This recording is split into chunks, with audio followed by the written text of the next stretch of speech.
नमस्कार दोस्तों, मेरा नाम ज्योति चंदानी है। आज हम नेट के सिलेबस के अंतर्गत पढ़ेंगे अरस्तु का अनुकरण का सिद्धांत। अनुकरण के संबंध में अरस्तु के विचार उनके गुरु प्लेटो से बिल्कुल भिन्न है। अनुकरण शब्द को अपने गुरु प्लेटो से अवश्य लिया इन्होंने, परंतु उसमें निहित नियमनता के भाव को त्याज कर उसमें नया रंग भर दिया, उसमें नई अर्थवत्ता का संचार किया। अरस्तु ने अनुकरण का अर्थ हूबहू नकल नहीं माना है। उनके अनुसार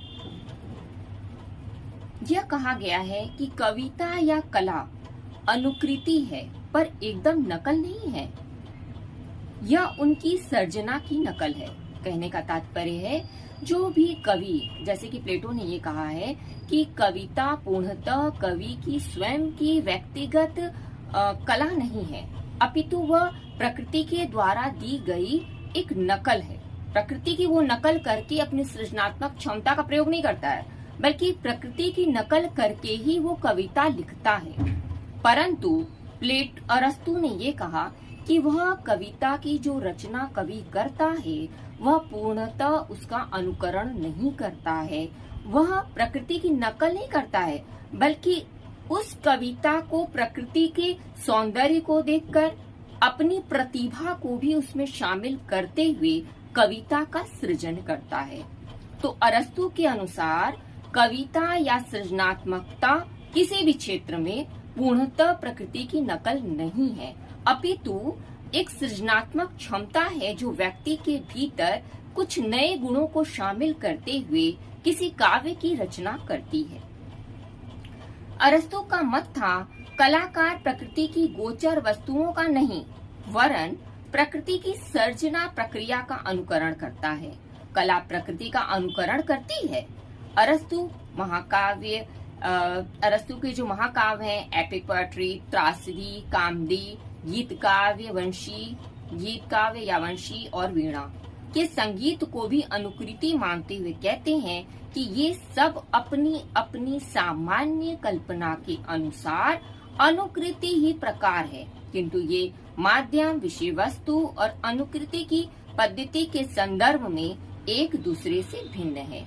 अगर हम अरस्तु के अनुकरण की कुछ मूल धारणाओं पर चर्चा करते हैं तो कुछ मुख्य जो मुझे समझ में आई कि कुछ जो मुख्य पंक्तियां हैं जिसके आधार पर हम इस अनुकरण के सिद्धांत को भली भांति और अच्छे से समझ सकते हैं, तो उसमें जो कुछ मुख्य बातें हैं वो मैं आपके सामने प्रस्तुत कर रही हूँ। पहला है, कला प्रकृति की अनुकृति है। दूसरा है, कवि को अनुकृता के रूप में चित्रकार या अन्य किसी कलाकार के समान 3 प्रकार की विषय वस्तुओं में से किसी एक की काव्य रूप अनुकृति करनी चाहिए। पहला, जैसी वे थी या हैं, ध्यान दीजिएगा, जैसी वे थी या हैं। दूसरा, जैसी वे कही या समझी जाती हैं, अथवा तीसरा पॉइंट है, जैसी वे होनी चाहिए। अरस्तु की दृष्टि में कलाकृति के रूप में वह अनुकृति महत्वपूर्ण है जो वस्तुएं मतलब जो घटनाएं जैसी हों वैसी, अर्थात वस्तुओं घटनाओं को जैसा होना चाहिए वैसा चित्रित कर देती हैं। इस प्रकार की अनुकृति एक कलाकृति के रूप में अपने को सामंजस्य सत्य को स्थान देने में सफल होती है। अर्थात कहने का तात्पर्य है कि जो भी कलाकृति होती है, कविता के क्षेत्र में हो, साहित्य के क्षेत्र में हो, लेखन के क्षेत्र में हो, तो वो जैसी है उसे उसी रूप में प्रस्तुत करना और उसमें अपनी सृजनात्मक क्षमता को प्रकट करना। मतलब सृजनात्मक किसी भी चीज को हम देखते हैं तो हूबहू तो हम उसको प्रकट नहीं कर सकते, हमारी अपनी उसमें विचारधाराएं जाती हैं, हमारी स्वयं की प्रतिभा होती है। हर एक व्यक्ति का दृष्टिकोण किसी भी एक वस्तु को लेकर, यदि कोई कवि भी कोई कविता लिखता है तो एक ही, अगर हम प्रकृति को उठाकर लिख रहे हैं, हम किसी पीड़ा पर कविता लिख रहे हैं, तो सबकी जो विचारधारा है किसी एक चीज पर भी भिन्न भिन्न भावों के साथ प्रकट होती है। कर तो हम एक ही ऑब्जेक्ट पे काम कर रहे हैं, लेकिन हमारी विचारधाराएं उस ऑब्जेक्ट को लेकर भी भिन्न भिन्न होती हैं। ये जो भिन्नता है, ये भिन्नता ही हमारी क्या है, सृजनात्मकता है। तो हम इसे पूर्णतः अनुकरण नहीं कह सकते। ईश्वर के द्वारा दिए गए किसी भी ऑब्जेक्ट पर जब हम कार्य करते हैं तो वो नकल तो है, परंतु वो पूर्ण नकल नहीं है, वो एक अनुकरण है। और उसमें जो हमारी सृजनात्मकता आती है तो वो हमारी स्वयं की प्रतिभा है। यहाँ पर ये अरस्तु स्पष्ट करना चाहते हैं, जो कि उनके गुरु प्लेटो के द्वारा दिए गए विचारधारा के एकदम विपरीत विचारधारा है, मतलब बिल्कुल अलग उनसे वो कहते हैं। वो क्यों? क्योंकि प्लेटो ये कहते हैं कि कवि का या फिर जो लेखक है या जो भी साहित्यकार है, वो कोई भी सृजन करता है वो प्रकृति की पूर्णतः नकल है।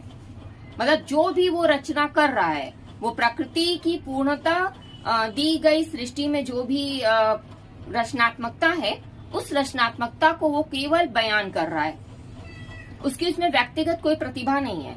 तो व्यक्तिगत प्रतिभा जब नहीं होती है तो क्या कहने का तात्पर्य हुआ कि हमने हुबहू किसी चीज को उठाया और उस चीज को परोस दिया, या पूरी तरह से उसमें अपनी कोई कला नहीं दिखाई, बल्कि जो चीज है जैसी उसी को मैंने वैसे रूप में दे दिया।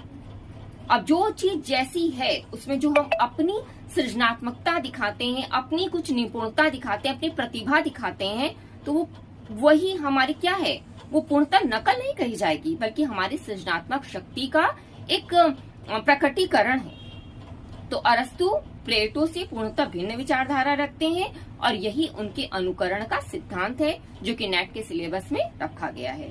आगे भी कुछ पॉइंट है जिसे मैं बताना चाहूंगी। अनुकृति वस्तु से प्राप्त आनंद भी कम सार्वभौम नहीं होता। अनुकरण में आत्म तत्व का प्रकाशन निहित होता है। आनंद की उपलब्धि आत्म प्रकाशन के बिना संभव नहीं है।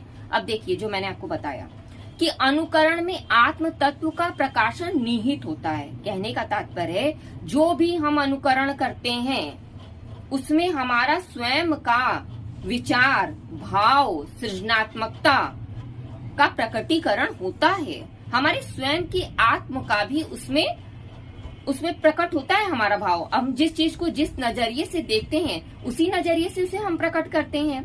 हर व्यक्ति का सोच का नजरिया किसी भी एक चीज को लेकर भिन्न भिन्न होता है। तो हमारे किसी भी सृजनात्मक कार्य में, लेखन हो, साहित्य हो, पठन हो, भाषा शैली की किसी भी भाषा शैली भी हमारी सबसे एक जैसी नहीं होती है, सबकी भिन्न भिन्न होती है। किसी भी एक चीज को पढ़ाने का तरीका हर व्यक्ति का भिन्न भिन्न होता है। क्यों? क्योंकि शब्द तो वही रहते हैं, लेकिन हमारे बताने का तरीका, हमारी भाषा शैली, सब विचार को प्रकट करने का तरीका अलग होता है। तो अनुकरण के सिद्धांत में आत्म तत्व का प्रकाशन भी किया जाता है। जो भी लेखक, साहित्यकार या कोई भी व्यक्ति जो कलाकार है, जो किसी भी एक नई चीज का निर्माण करता है, उसमें उसकी सृजनात्मक क्षमता हमें दृष्टिगत दिखती है। और यही मूल है अनुकरण के सिद्धांत का, जो कि प्लेटो ने हमें बताया है। अब मुझे लगता है कि इतना जो मैंने इसका स्पष्टीकरण किया है उसके द्वारा आप अरस्तु के द्वारा बताए गए अनुकरण सिद्धांत को पूर्णतः समझ गए होंगे। मैं आगे भी इस पे और वीडियो लेकर आऊंगी। अपेक्षा करती हूँ कि आप सभी को मेरा ये वीडियो नेट के संदर्भ में जो सबके उपयोग के लिए मैंने बनाया है वो पसंद आया होगा। नमस्कार।